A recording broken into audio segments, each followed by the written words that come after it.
Hello everyone.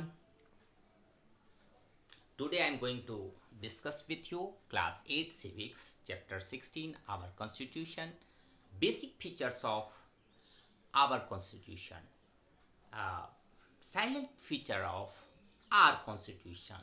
First is unique constitution, no doubt. Indian constitution is unique. The chief characteristic of the constitution of India is its uniqueness. अद्वितीय है ये. The Constitution of India is a combination of many good points of several constitution. एक समय में जहां ये बहुत सारे कॉन्स्टिट्यूशन का गुड पॉइंट्स को अपने में कंटेन करके रखी हुई अपने में समाहित की है, वहीं at the same time the needs and aspiration of the people they are also not ignored. लोगों की इच्छा, जरूरत और इच्छाएं, अभिलाषाएं को भी इग्नोर नहीं करती है. उसे भी ध्यान में रख करके हमारे कॉन्स्टिट्यूएंट असेंबली के मेंबर्स ने बनाया है. The lengthiest constitution in the world. संसार का यह सबसे बड़ा कॉन्स्टिट्यूशन है. American constitution content only 7 articles. Australian 128, Canadian 147. Indian constitution contain 395 articles, 22 parts and 8 schedules. But nowadays it's became 25 parts, 12 schedule and 448 article. और भी ज़्यादा बड़ा हो गया है. ठीक है, Indian constitution. So my dear friends, why it is lengthiest? क्यों इतना बड़ा बनाया गया है संविधान को? इस पर हम लोग समझने की कोशिश करते हैं. Okay, constitution framer took inspiration from a lot of different constitution to make its best suit for India. जो संविधान निर्माणकर्ताओं ने जो है उनकी इच्छा थी कि इससे जो है इंडियन कॉन्स्टिट्यूशन इंडियन लोगों के लिए इसे जो है सूट इनके हिसाब से बनाई जाए. ठीक है, जो इनके लिए बेस्ट सूट हो.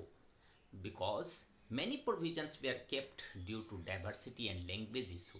बहुत सारे, India is a vast country and having diversity, everyone knows. That's why many provisions they are kept. बहुत सारे प्रोविजंस दिए गए हैं इसमें जो है डाइवर्सिटी, विभिन्नता और लैंग्वेज इशू के कारण इसमें इंक्लूड किया गया है. Indian constitution contains structure of both centre as well as state. यहाँ सेंटर और स्टेट के स्ट्रक्चर्स को, इसकी संरचना को डिफाइन की गई है इंडियन कॉन्स्टिट्यूशन में. लेकिन जैसे ही हम यूएस का कॉन्स्टिट्यूशन देखते हैं, प्रोविज़न जो है वहाँ सेंट्रल का अलग है और हर एक स्टेट अपना अपना अलग लॉ बना सकती है. ठीक है, बट इंडियन कॉन्स्टिट्यूशन में स्टेट लेवल के लिए भी बनाई गई है, लिख दी गई है. उनकी पावर्स, उनके फंक्शंस को डिस्क्राइब की गई है. Okay, Constitution framer were aware of government misusing the provision by interpreting it for the own political benefit, so they elaborate it immensely broadly. Okay, उनको संविधान निर्माता मेंबरों को ये वो काफ़ी इसके प्रति जागरूक थे कि मिसयूज ना हो पावर का दुरुपयोग ना हो. कोई भी गवर्नमेंट अपने पॉलिटिकल बेनिफिट्स के लिए पावर का दुरुपयोग ना करें. इसलिए वो लोग क्या किए कि सारे प्रोविजंस को अच्छे से डिफाइन किए. तो इतना जब करेंगे तो संविधान तो बहुत बड़ा हो ही जाएगा. ओके, यही रीजन है हमारे संविधान की बड़ा होने का. और ये क्वेश्चन 3 मार्क्स के एग्जाम में आते हैं. Okay dear student, in next slide, parliamentary form of government. We have parliamentary form of government both at the center and in the state. Okay, government is responsible to the parliament. Government क्या होता है? Parliament के प्रति responsible होते हैं। जो भी party government बनाएगी वह पार्लियामेंट के प्रति रिस्पॉन्सिबल होगी। Council of minister headed by the prime ministers collectively responsible to the Lok Sabha. वो जो भी काम करेंगे लोकसभा में उनको उत्तर देना पड़ेगा। अगर उनसे क्वेश्चन पूछी जाएगी तो उनको जवाब देना पड़ेगा। In US there is a presidential form of government. मैंने आप लोगों को पहले ही बताया 2 फॉर्म ऑफ गवर्नमेंट टाइप, एक जो है पार्लियामेंट्री फॉर्म ऑफ गवर्नमेंट और दूसरा presidential form of. Presidential form में एक डिफरेंस है बच्चों। President is not responsible to the Congress. वो जो है वहाँ के पार्लियामेंट के लिए रिस्पॉन्सिबल नहीं होते हैं यूएस के प्रेसिडेंट, ठीक है।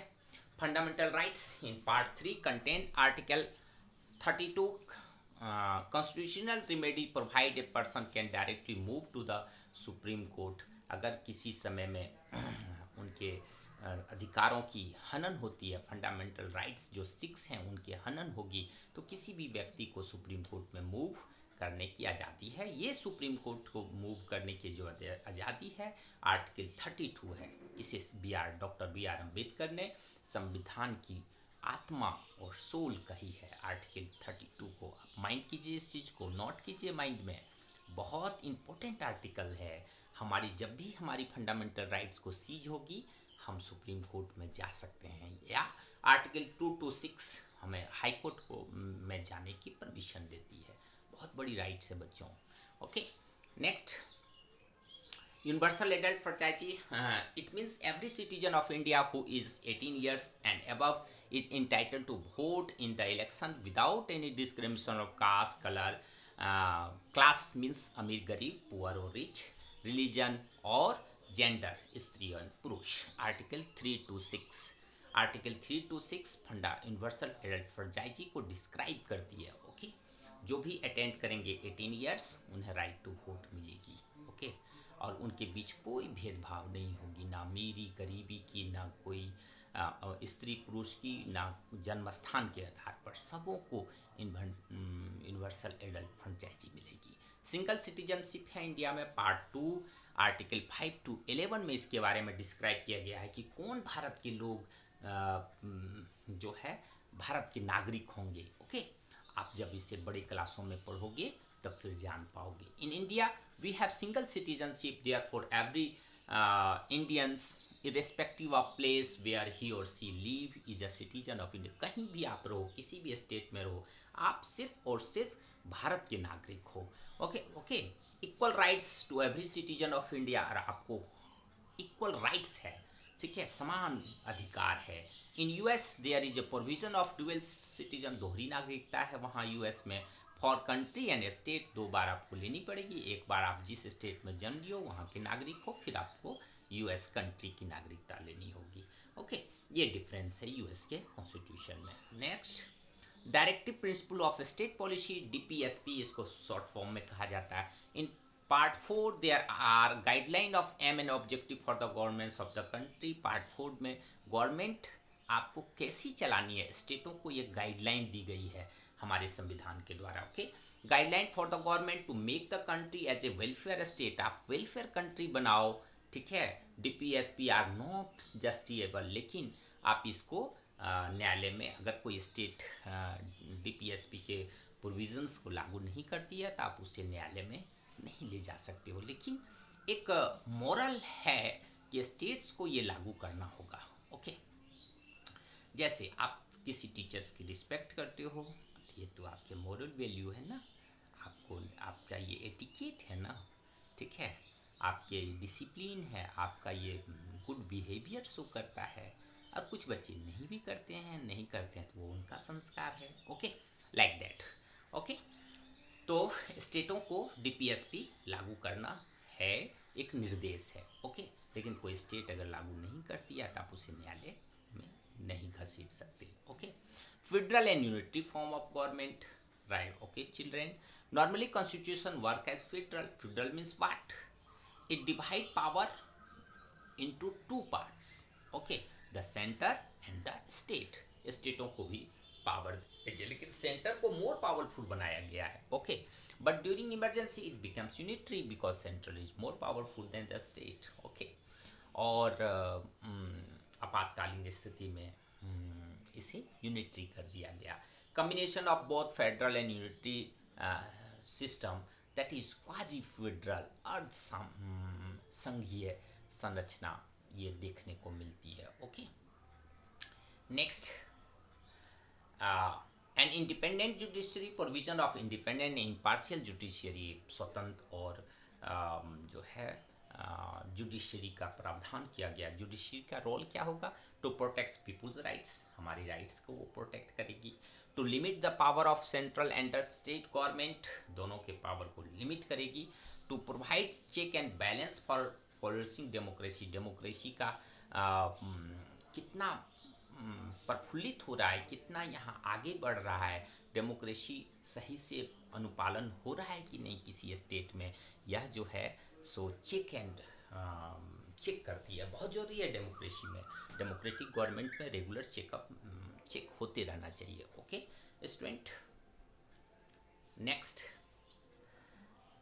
a secular state, as you know, India is a positive secular in positive sense. Okay, India is a secular state, no religion is recognized as a religion of state, कोई राज्य का कोई धर्म नहीं होगा। Okay, all religion equal freedom, सभी को समान अधिकार है, अपने अपने धर्म का पालन करने का अधिकार है। Right to freedom of religion is guaranteed by our constitution under the fundamental articles, article 25 to 28 में इसके बारे में लिखी हुई है।